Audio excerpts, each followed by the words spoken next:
Jeff, why do you believe that this message needs to be heard by men?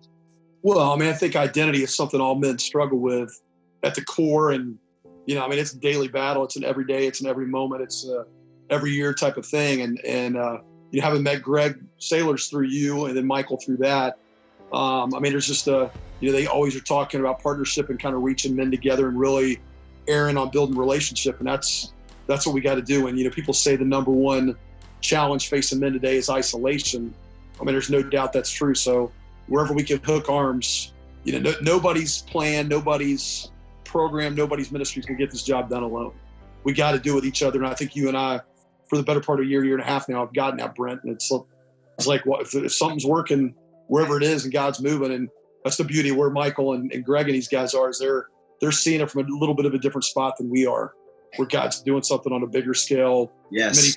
And they keep talking about Dayton and then Miami Valley. It's like, well, man, if they see something that I want to see it from where they see it, let's dive in deep.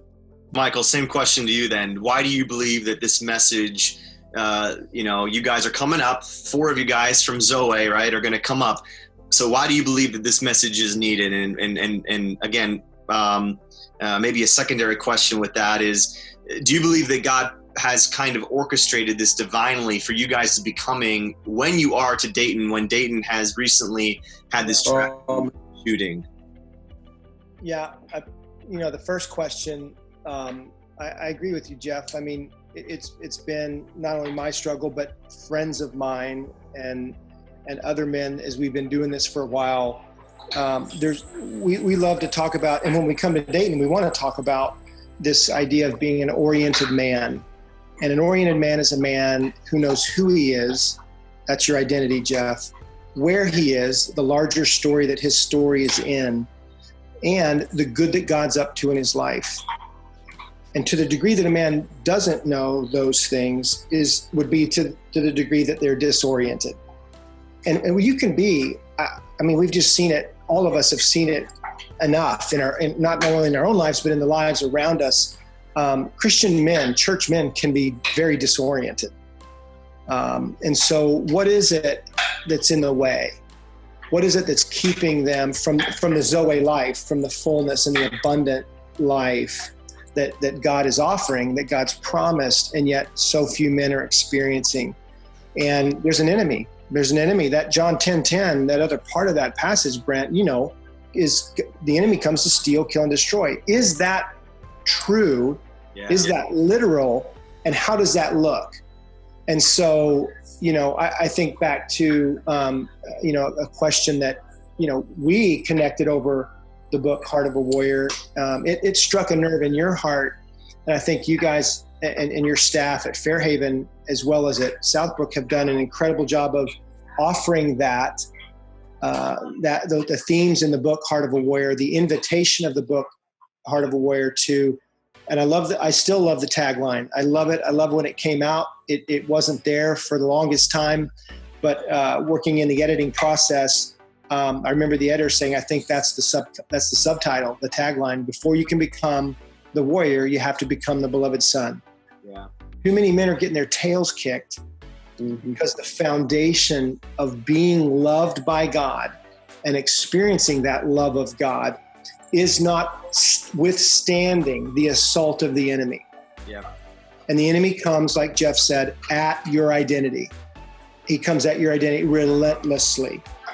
And so, and when he gets you caged or he gets a man quarantined, he's just kind of okay with that. That's fine.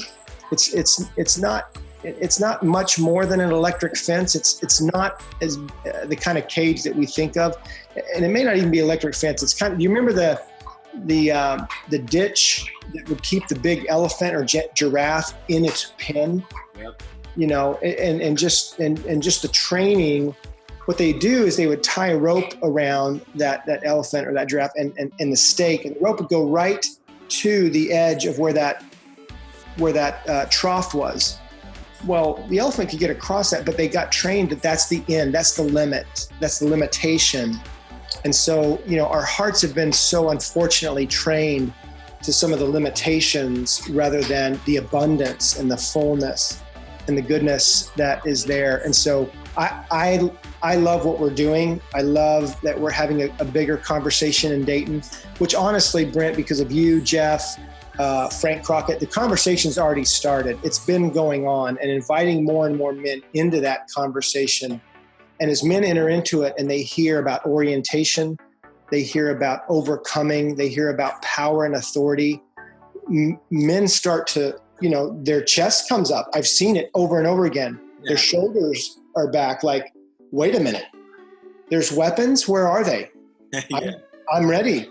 I didn't know where the ammo depot was. I didn't know that I could guard my heart, defend it, and also enter into the battle for the hearts of others, their marriages, their kids. Yeah. Those are some of the ingredients of our message. But, it goes back to if you step into this battle without the foundation being secure of who you are as a beloved son of God, and we can tell you to memorize that, but that's not the point. Right. What we're inviting you to do is to experience that. And honestly, that's where my script ends and God's script begins. Wow. I cannot orchestrate that for you, but I can, share with you, I think it's over there, or I think it's over here, but for you to seek and knock and ask and pursue that kind of intimacy with God, we're seeing men literally transformed by the love of God, by being loved by God.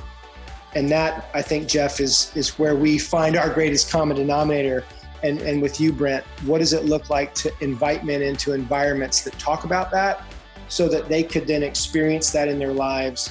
And then there's nothing more fun than a transformed man.